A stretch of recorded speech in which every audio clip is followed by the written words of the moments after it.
আনাস ইবনু মালিক রাদিয়াল্লাহু আনহু থেকে বর্ণিত, রাসূলুল্লাহ সাল্লাল্লাহু আলাইহি ওয়াসাল্লাম বলেন, জান্নাতে একটি বাজার থাকবে। প্রত্যেক জুমায় জান্নাতি লোকেরা এতে একত্রিত হবে। তারপর উত্তর দিকের বায়ু প্রবাহিত হয়ে সেখানকার ধুলাবালি তাদের মুখমণ্ডল ও পোশাক পরিচ্ছদে গিয়ে লাগবে। এতে তাদের সৌন্দর্য এবং শরীরের রং আরও বেড়ে যাবে। তারপর তারা স্ব পরিবারের কাছে ফিরে আসবে। এসে দেখবে তাদের শরীরের রং এবং সৌন্দর্য বহু বৃদ্ধি পেয়েছে।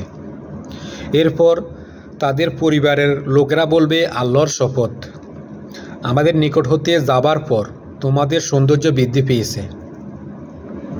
উত্তরে তারাও বলবে, আল্লাহর শপথ, তোমাদের শরীরের সৌন্দর্য তোমাদের নিকট থেকে তোমাদের নিকট থেকে যাবার পর বহুগুণে বেড়ে গেছে।